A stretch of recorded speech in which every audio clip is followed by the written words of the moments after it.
Hello बच्चे लोग, welcome to my alternating current class.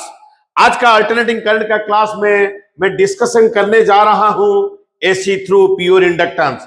बच्चे लोग इधर में देखो, अगर हम लोग एक तो प्योर इंडक्टेंस लेते हैं, एक तो प्योर इंडक्टेंस है, देखो बच्चे लोग, जिसको कि ऑलरेडी हम लोग अल्टरनेटिंग करंट का क्लास में पढ़ चुके हैं। सपोज एक तो प्योर इंडक्टेंस है और ये प्योर इंडक्टेंस में rate of change of current है डी बाई डी टी। तो इसी इंडक्टेंस में एक तो ईएमएफ इंड्यूस्ड होता है, जिसको हम लोग लिखते हैं minus L D I by D T, जिसको कि हम लोग क्लास 12 का इलेक्ट्रोमैग्नेटिक इंडक्शन चैप्टर में पढ़ चुके हैं। देखो बच्चे लोग, इसमें हमने क्या किया, एक तो अल्टरनेटिंग वोल्टेज हम लोग दिया V is equal to V M sine omega T.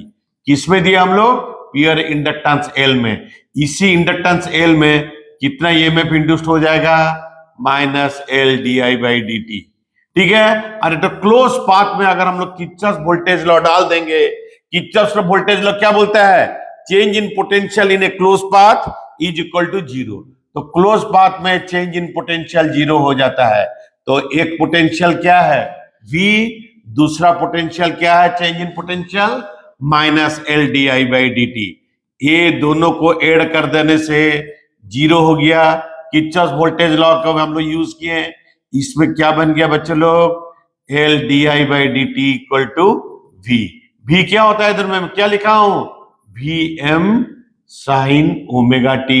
अभी मुझे बताओ बच्चे लोग, डी आई क्या हो जाएगा? डी आई हो जाएगा V M by L sine omega T D T. हम लोग को क्या निकालना है? हम लोग को वोल्टेज इक्वेशन पता है, अल्टरनेटिंग वोल्टेज का equation V is equal to V M sine omega T. हम लोग अभी क्या निकालने जा रहे हैं? करंट का इक्वेशन। क्या निकालने जा रहे हैं बच्चे लोग? करंट का इक्वेशन। इधर में देखो बच्चे लोग, अभी मुझे बताओ करंट क्या हो जाएगा? What is current? I is equal to integration of D I, that is equal to integration of V M by L sine omega T D T. Integration खाली वेरिएबल का निकलता है, उसके लिए ये जो कांस्टेंट टर्म है अभी इंटीग्रेशन का बाहर आ जाएगा, खाली ये बन गया sine omega T D T. ठीक है बच्चे लोग, इधर में देखो, इसका क्या हो जाएगा?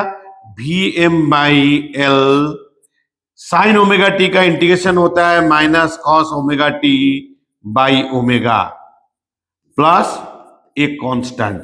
बच्चे लोग एक चीज मैं बोलना चाहता हूं, ये कांस्टेंट का वैल्यू क्या होगा? देखिए बच्चे लोग, इसमें हम लोग वोल्टेज क्या दिए हैं?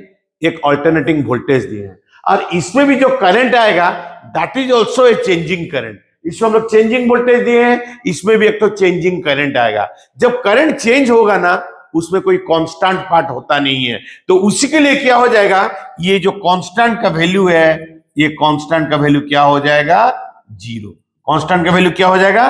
जीरो। देयरफॉर ये जो करंट आई है, ये क्या हो जाएगा?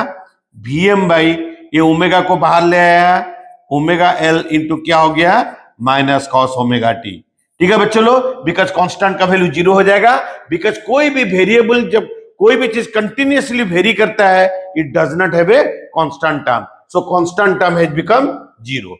ठीक है, तो V M by omega L into minus cos omega T. ये जो ओमेगा एल है, इसको हम लोग इसका नाम दे देते हैं XL. Omega L is equal to XL, और माइनस कॉस ओमेगा टी को हम लोग क्या लिख सकते हैं? Sine omega T minus pi by two. तो अभी बच्चे मुझे बताओ, करंट का इक्वेशन क्या हो गया? वी एम बाई एक्सएल क्या हो गया? Sine omega T minus pi by two. And तुम लोग बच्चे लोग देखो, जैसे V is equal to V M sine omega T होता है, ठीक है, उसी तरह करंट का इक्वेशन में भी एक तो मैक्सिमम वैल्यू आएगा। Vm क्या होता है? Maximum value of voltage. So Vm by XL क्या हो जाएगा? Im, करंट का मैक्सिमम वैल्यू हो जाएगा। तो ये क्या बन जाएगा? Im sine omega T minus pi by to. ठीक है बच्चे लोग, चलो नेक्स्ट पेज में चलते हैं। नेक्स्ट पेज हम लोग क्या पढ़ा? देखो, वोल्टेज का इक्वेशन क्या होता है? Vm sign omega T, alternating voltage का इक्वेशन। ठीक है बच्चे लोग, अभी करंट का इक्वेशन हम लोग क्या निकाले? Im sine omega T minus pi by to. हम लोग को Im क्या मिला बच्चे लोग? देखो, व्हाट इज Im? Im क्या हो गया? Vm by XL.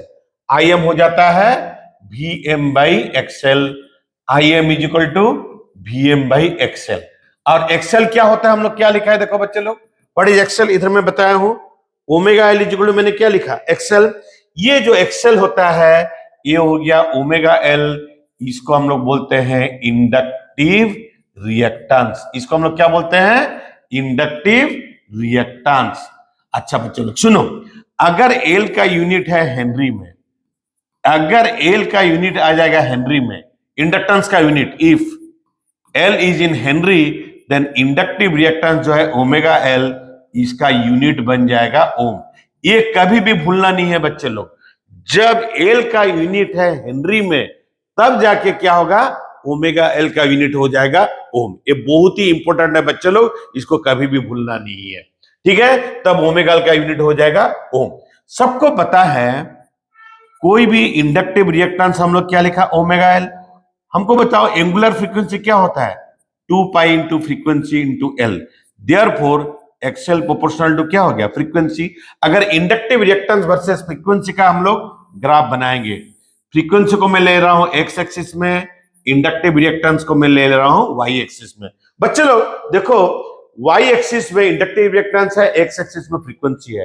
देखो ये दोनों का पावर है 1, मतलब y proportional to x, I proportional to x is an equation of straight line. ये पासिंग थ्रू ओरिजिन क्यों है, जब फ्रीक्वेंसी 0 हो जाएगा तब इंडक्टिव रिएक्टेंस भी क्या हो जाएगा, 0।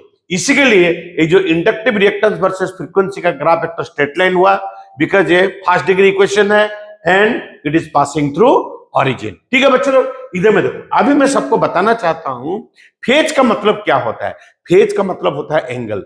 एंगल किसका अंदर में होता है, साइन का अंदर में होगा। देखो बच्चे लोग, वोल्टेज का इक्वेशन में साइन का अंदर में फेज क्या है, ओमेगा टी।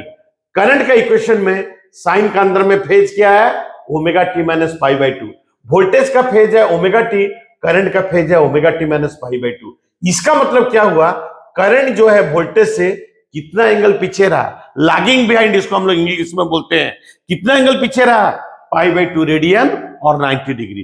तो हम लोग क्या लिख सकते हैं, in pure inductance, in AC through pure inductance, हम लोग क्या बोल सकते हैं, in AC through pure inductance, in AC through pure inductance. बच्चे लोग देखो, in AC through pure inductance current lags behind, पीछे रहता है, लैग्स बिहाइंड। देखो omega T minus pi by 2 है ना, इसमें फेज है omega T. Current lags behind voltage, behind voltage across inductance by, क्या लिखेंगे, बाई फेज एंगल। क्या लिखेंगे बच्चे लोग, phase angle pi by 2 radian और 90 डिग्री। पाई बाई 2 रेडियन और क्या बोल सकते हैं हम लोग, 90 डिग्री। ठीक है बच्चों लोग, इसको हम लोग समझ गए। चलो आगे बढ़ते हैं। अभी हम लोग क्या करेंगे, वोल्टेज एंड करंट का ग्राफ बनाएंगे। देखो बच्चे लोग, वोल्टेज का इक्वेशन क्या है, एसी वोल्टेज का equation Vm sign omega T है।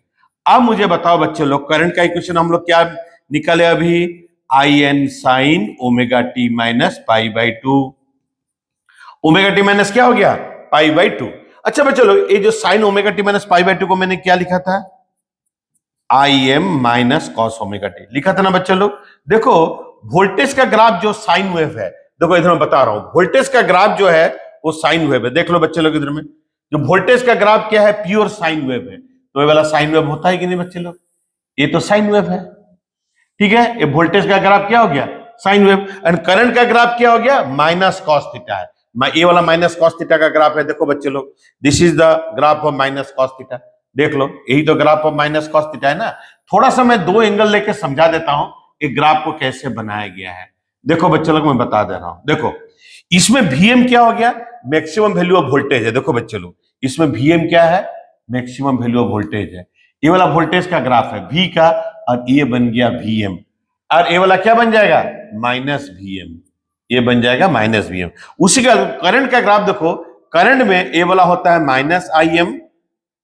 देखो करंट में ए वाला होता है माइनस Im और ए वाला होता है प्लस Im।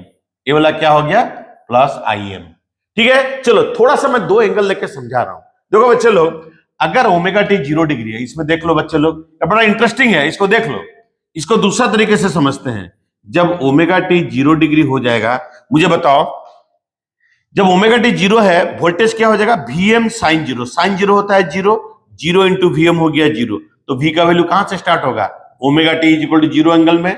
मुझे बताओ बच्चे लोग omega T is equal to zero angle में V का कहां से स्टार्ट हुआ जीरो से, करंट क्या होगा देखो जब ओमेगा टी जीरो डिग्री है, zero minus 90 is equal minus 90, sine minus 90 होता है minus one into I M क्या हो गया माइनस आई एम। देखो जीरो डिग्री में करंट क्या हो गया माइनस आई एम। चलो बच्चों अभी हम लोग क्या करते हैं ओमेगा टी को पाई बाई टू कर देते हैं, इसमें देखो ओमेगा टी को पाई बाई टू कर देते हैं।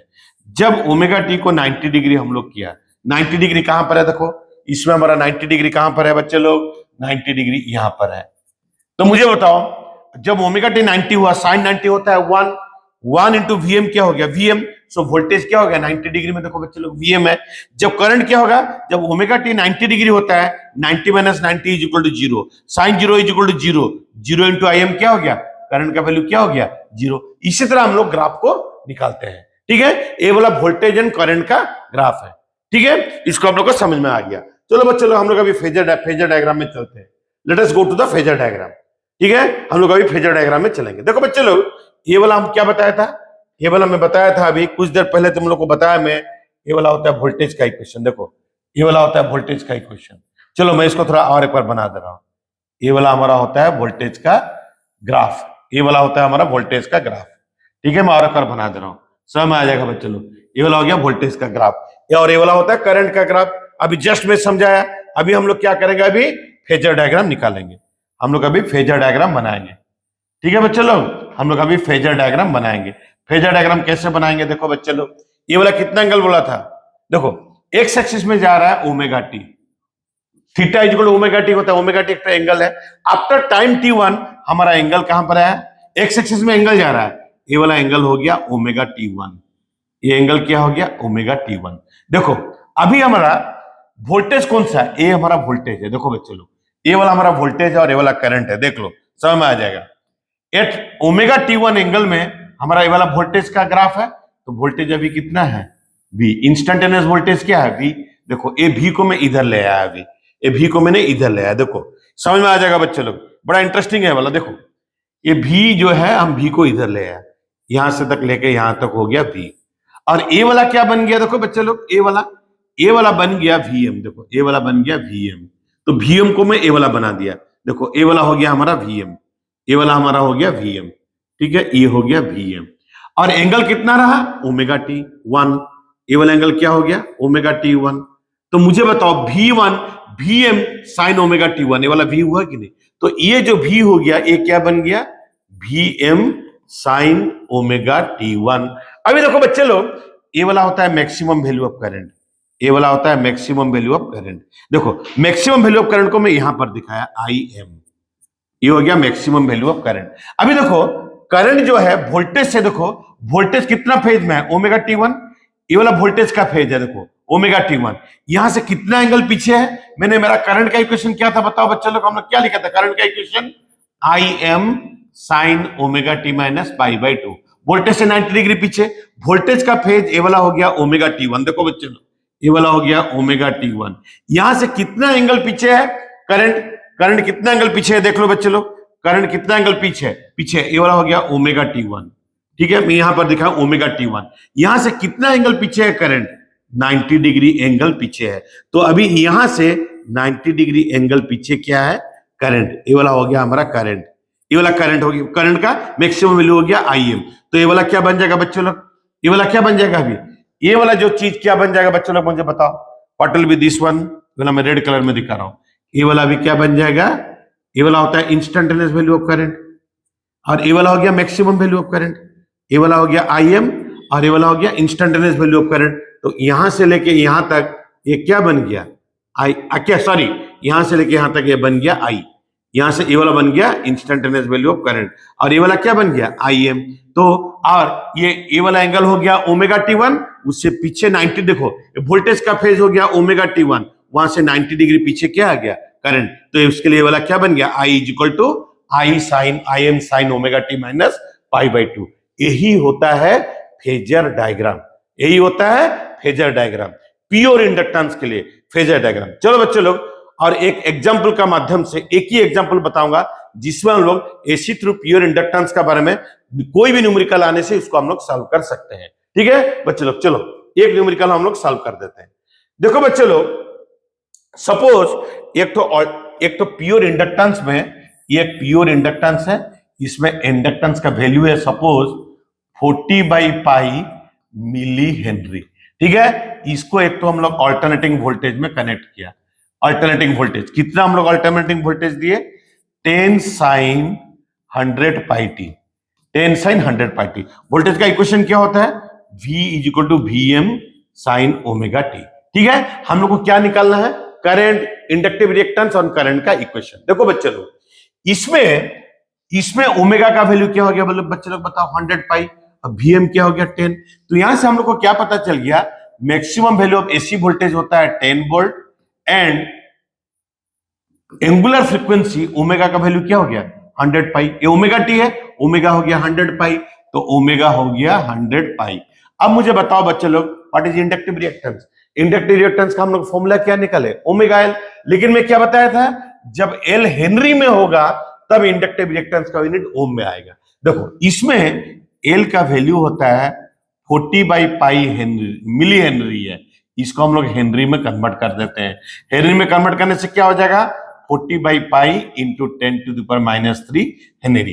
तो ओमेगा क्या हो गया 100π है। देखो बच्चे लोग, ओमेगा क्या होता है 100π, और इंडक्टेंस क्या हो गया इन टर्म्स ऑफ हेनरी में 40/पाई इंटू 10⁻³ तो इसका यूनिट अभी क्या हो जाएगा ओम। बताया था ना मैंने, पाई पाई कट गया, इसको अगर मल्टीप्लाई कर दोगे ये आ जाएगा 4 ओम। ये क्या आ जाएगा 4 ओम। अभी कुछ देर पहले मैंने क्या बताया था, करंट का इक्वेशन इसमें क्या हो जाएगा मेरे को बताओ बच्चे लोग, Im sin ωt-π/2। क्यों Im sin ωt-π/2 होगा बच्चे लोग बताओ, क्यों होगा, बिकॉज ये प्योर इंडक्टेंस, वोल्टेज से 90 डिग्री एंगल, वोल्टेज का फेज होता है ओमेगा टी एंड करंट का फेज क्या होगा ωt-π/2, क्योंकि प्योर इंडक्टेंस में करंट वोल्टेज से 90 डिग्री पीछे रहता है। तो Im को कैसे निकालेंगे, what is current, maximum value of voltage bye क्या बताया था मैंने, inductive reactance. Maximum value of voltage क्या है 10, इंडक्टिव रिएक्टेंस कितना निकाले हम लोग अभी 4 ओम निकाले। Is it 2.25, is it 2.25 ampere, is it 2.25 ampere. तो अभी करंट का इक्वेशन क्या हो गया बच्चे लोग, I = 2.25 इंटू साइन ओमेगा का वैल्यू क्या है 100π, तो ओमेगा का जगह में क्या लगाएंगे 100πt माइनस π/2। ये हो गया करंट का इक्वेशन। इसी क्वेश्चन में ये वाला हो गया करंट का इक्वेशन। ठीक है, अच्छा RMS value of voltage current कैसे निकालेंगे, व्हाट इज IRMS। IRMS होता है maximum value of current by √2। तो मैक्सिमम वैल्यू ऑफ करंट क्या है बच्चे लोग 2.25 बाई √2 का वैल्यू क्या होता है 1.414। इसका निकाल दो, जितना होगा उतना एम्पियर होगा। ठीक है बच्चे लोग, तो आज मैं बिलीव करता हूं जो एसी थ्रू प्योर इंडक्टेंस के बारे में मैं तुम लोग को समझाया, तुम लोग को समझ में आ गया होगा। मेरा जो नेक्स्ट क्लास में मैं क्या करूंगा, एसी थ्रू प्योर कैपेसिटेंस के बारे में समझाऊंगा। तब तक सभी बच्चे लोग को बाय बाय एंड जय जगन्नाथ।